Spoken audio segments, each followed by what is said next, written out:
Assalamualaikum warahmatullahi wabarakatuh. Salam sejahtera teman-teman. Bersama channel Hendarto Angka TV 2. Teman-teman, sekarang kita berada di Kulon Progo.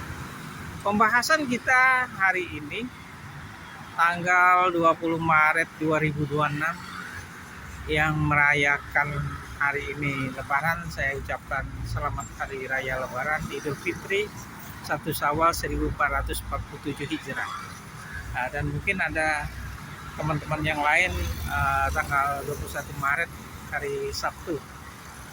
Para sahabat dan teman-teman sekalian, kita akan tetap membahas daripada perizinan penanaman tiang. Teman-teman, dalam perizinan penanaman tiang, yang paling penting adalah yang perlu sangat dimengerti adalah di mana lokasi kita yang akan melaksanakan penanaman tiang tersebut, atau di mana lokasi letak perluasan jaringan daripada suatu perusahaan yang telah memberikan mandatnya kepada kita untuk melakukan perizinan, teman-teman. Jadi lokasi sangat penting sekali karena setiap area itu sangat berbeda. Satu area yang sama dilakukan perizinan di waktu yang berbeda, itu tentu hasilnya juga akan berbeda.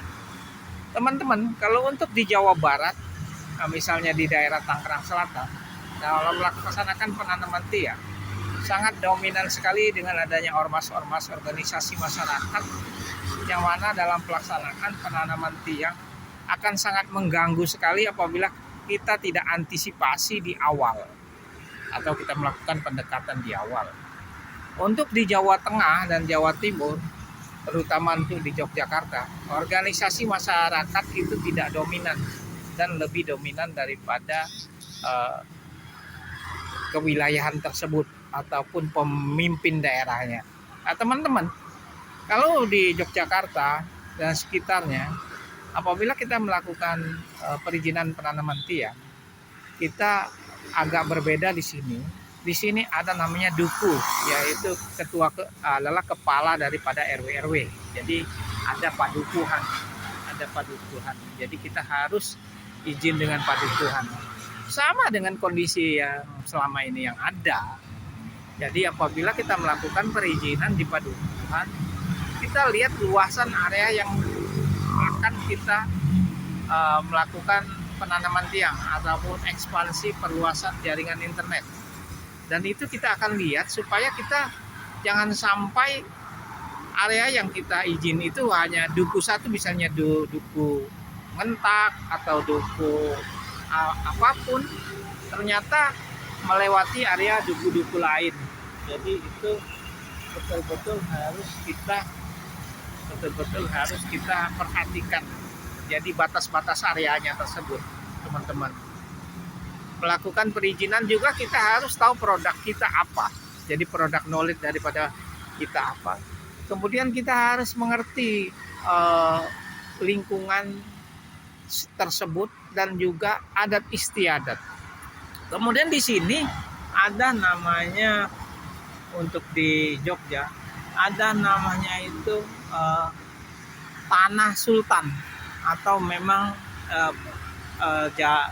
area yang memang kepunyaan sultan, karena di sini banyak sekali itu punya jalan-jalan atau jalan desa yang kepunyaan sultan. Jadi itu betul-betul harus diperhatikan, teman-teman. Dan juga yang sangat penting sekali untuk daerah Yogyakarta, untuk penanaman tiang itu sudah tidak dapat dilakukan lagi karena dari dinas PU kota atau ke provinsi Jogjanya sudah tidak memperbolehkan lagi atau melarang untuk penanaman tiang. Jadi sama dengan kota Magelang. Jadi kota Magelang untuk penanaman tiang sudah tidak dikeluarkan lagi izinnya. Jadi itu sangat penting sekali, teman-teman. Nah, dalam pendekatan kita melakukan perizinan penanaman tiang di wilayah Jogja ataupun di tempat lainnya, hanya perbedaan di situ saja. Jadi kalau untuk Jawa Barat, perhatikan bahwa organisasi masyarakat sangat dominan. Jadi di Jawa Barat organisasi masyarakat sangat dominan. Kalau untuk di Jawa Tengah ada yang organisasi masyarakatnya perlu dilakukan pendekatan, tetapi 90% kebanyakan wilayahnya bisa kita atasi dengan pemerintah daerah.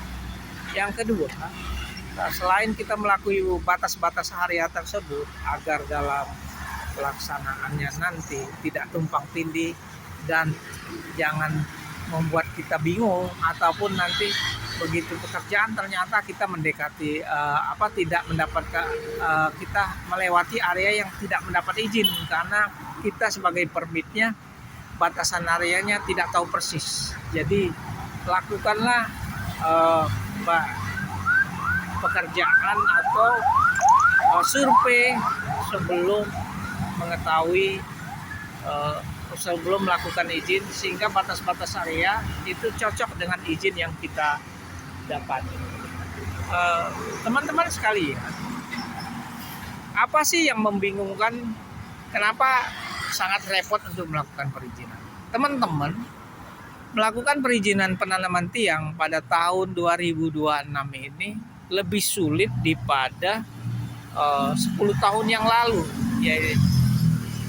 yaitu tahun 2016 ataupun 2018, dikarenakan jumlah provider sudah sangat banyak, sehingga penanaman tiang ataupun tiang-tiang yang sudah tertanam sangat banyak, sehingga banyak sekali yang RT RW lurahnya setuju, tetapi pada saat pelaksanaan kita mendapat penolakan dari warga, dikarenakan di depan rumah warga tersebut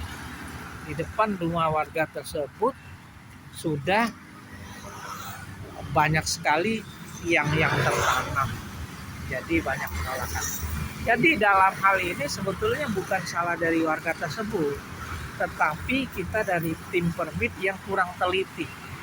Jadi maksud teliti di sini para sahabat, teman-teman, yaitu setelah kita mendapatkan izin dari duku, kemudian mendapat izin dari rukun warga, kemudian dapat izin dari RT, kita harus adakan sosialisasi atau pendekatan kepada warga. Dan ada yang penting lagi adalah proses yang namanya marking pool atau melakukan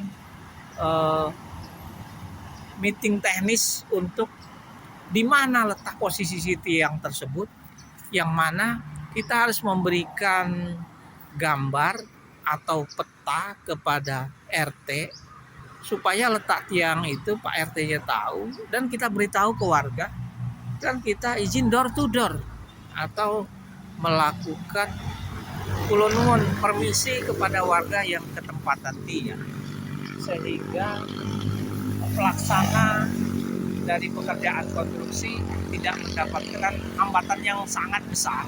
Jadi kalau hambatan itu tetap ada, teman-teman, tapi bagaimana hambatan itu bisa diperkecil, yaitu dengan sosialisasi dan marking pool tadi.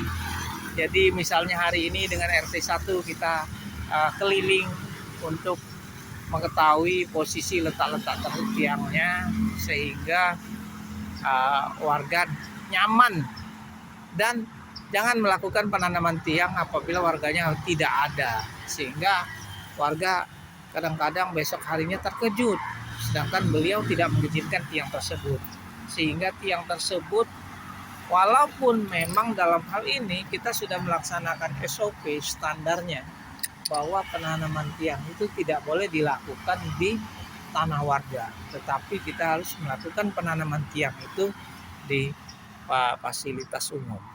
Jadi sering terjadi blocking atau penolakan dikarenakan kurangnya sosialisasi daripada kita, teman-teman.